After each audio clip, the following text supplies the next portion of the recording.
Today's review is for Taco Cat. It's a strange name for an IPA, but if you look at that word Taco Cat and spell it backwards, you'll see it's the same. It's a palindrome. So what is this beer with Kveik yeast going to be like, and what's it all about? Check out the review to find out.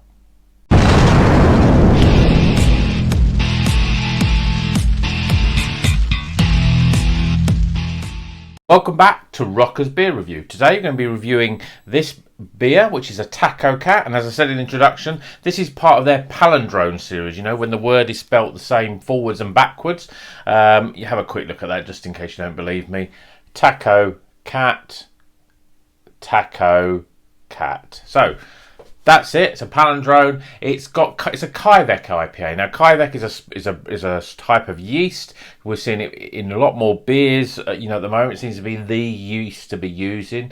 It's probably the best beer example I can think of when we use Kveik yeast is the Green Curve IPA, which is available from North Brewery. It's in supermarkets, is in Tesco's, but this is by S43. I'm going to put that down for a second. S43, they're a brewery based up in County Durham, but they do some interesting looking beers with some really nice artwork. That's a nice funky looking artwork, that, and obviously Kveik yeast, usually is quite a funky type of yeast. It gives it a much more fruitier, dials all the flavours up to 11, I always think. This one has got Idaho 7, Citra, Equinox and Azaka. They're the 4 different types of hops in it. It's got extra pale, oats, caramel, dextrin, they're the malts, and then obviously the Kveik yeast. And that's about it really. It comes in at 7.1%. So let's get this beer out of the can and into a glass. I do like these beers with Kveik, so I'm interested to see what this is going to be like. I mean, the hops are quite interesting, they're not your sort of standard Citra, Mosaic and the like. We've got Citra in it, but we've also got Idaho 7, Equinox and Azaka, and there's strange and different combinations here. So, beer in a glass, it's it's obviously got a haze, but it's much more orangey than yellow, so it doesn't look like your sort of... it's not. I don't think it's what you would call it, more like in the New England sort of style. It's much more deeper, orangey sort of colour. We've got one finger, sort of very highly compacted, sort of just off white head, but it looks pretty good. Let's get some aromas. Smells really nice. I mean, that Kveik just really sort of boosts those aromas, just like and hopefully it will be the same with the taste as well. But you're getting a lot of grapefruit in there, passion fruit, papaya, and then you get more of those sort of those sort of things like, we've had it recently, I feel I'm saying it now, but I'm starting to get those aromas, the lychees, the gooseberries, grape, melon, those sort of much more sort of, I suppose, more earthier type of fruits. Smells pretty good though, so it's got a really nice, quite strong aroma. So let's see what it tastes like. Cheers everyone.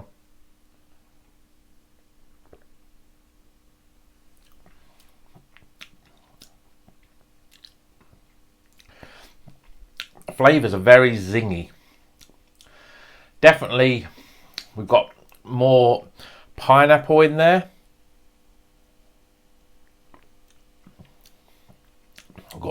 There's a whole mix of different flavours in there.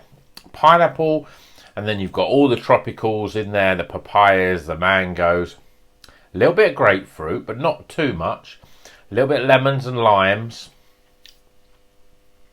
Maybe a little bit of orange in there as well, a bit of tangerine. There's lots of different flavours in there. It's really quite fruity. I think that's the best one word description of this is fruity. It's very fruity.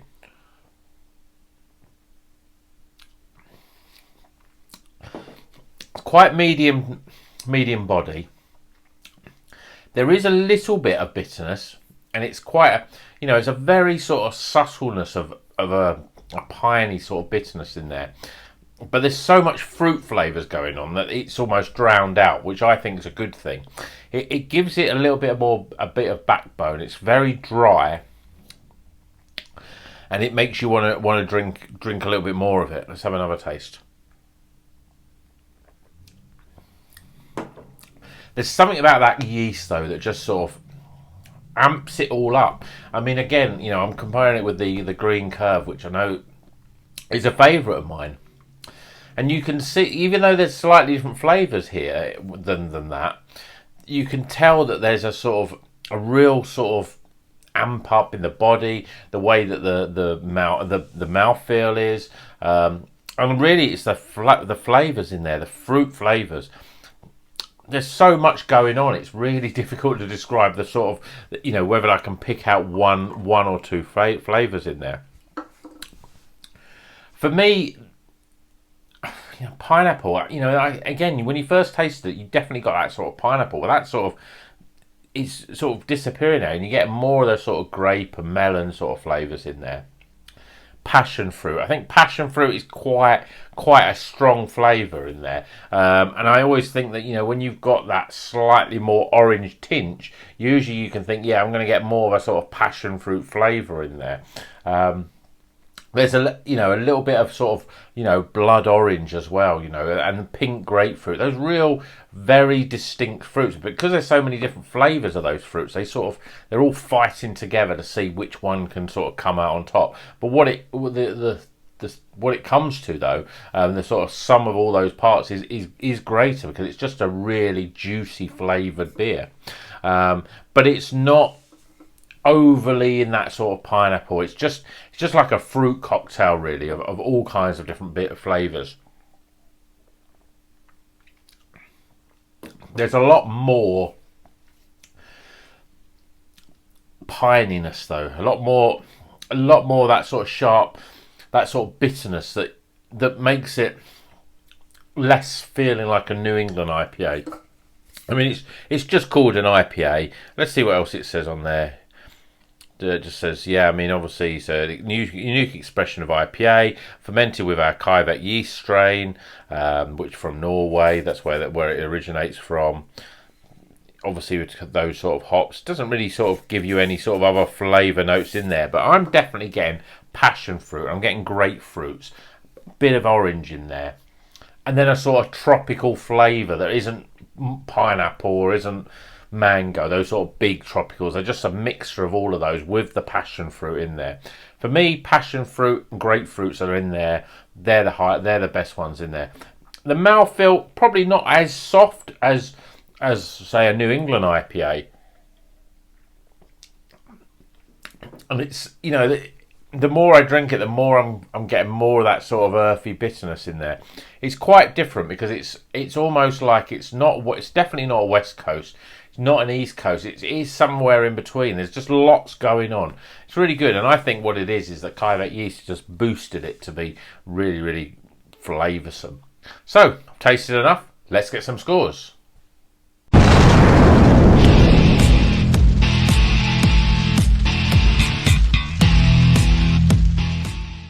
Okay, the scores are in for S43 Brewery, and it's Taco Cat, and it's that palindrome, part of the palindrome series. Taco Cat, spelt backwards, is Taco Cat. So, first things first, aroma. Well, the aromas were really nice and pungent, you know. It's obviously that Kveik yeast sort of boosts everything up, and you're getting a real strong sort of tropical fruit bowl, but they're much more on the sort of passion fruit sort of aromas, rather than a sort of the real sort of fresh mango and pineapple. I'm getting much more passion fruit, tangerines, grapefruits, that sort of area. Very pleasant. I'm giving it a 14 out of 20 for aroma. Next things is appearance. Well, I mean, it's a hazy, orangey sort of thing. I'm a bit disappointed with the head. It sort of died down a little bit. But look at the glass lacing. I mean, it certainly laces the glass nicely. And actually, as well, which I've just noticed, you can just see there.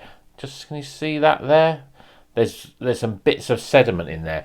I expect that's bits of, you know, I would almost say that's part of the Kveik yeast. It's probably the yeast that's still in the can there, which, you know, is common. It doesn't affect the taste at all, but it lowers the score for appearance. So because of that sort of sediment, I'm giving it a 7 out of 10 for appearance.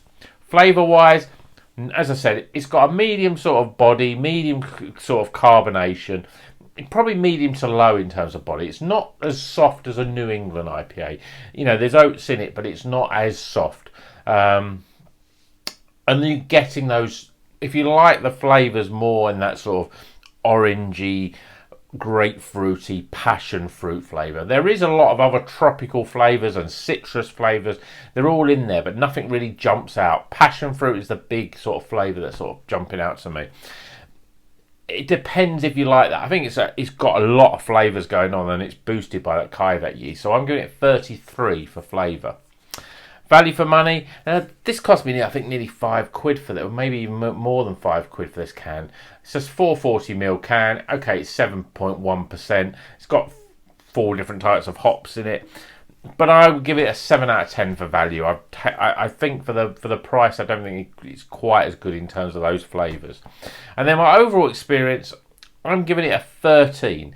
There is a little bit of bitterness that's coming in on the back end, and it's only a little bit, but it sort of makes it less enjoyable to want to drink more and more of it. And, you know, it depends what you like. I think anything that's got too much of that sort of passion fruit flavour can be a bit overpowering. So that sort of lowers the overall experience for me, and that's just my personal opinion, really, of it. There is a lot. It's difficult to sort of decipher where this sort of fits in the realm of IPAs. Is it East Coast? Is it West Coast? Is it somewhere else in between? I would say it is. You know, it's got characteristics of both. It has that slight piney bitterness. It has more the passion fruit and more orangey sort of flavours, which I associate more with the west side than sort of the east side of the pineapples and the mangoes in there, and more citrus sort of flavours. So I'm giving it 13 for overall experience. So we top those scores up. We get still a respectable 74 out of 100. It's a White Snake beer. It's the sort of beer when it comes in at 7.1%, you've just got to slide it in slow and easy. So that's what I'm going to do. And until the next one, you know what you've got to do. You've got to keep on rocking.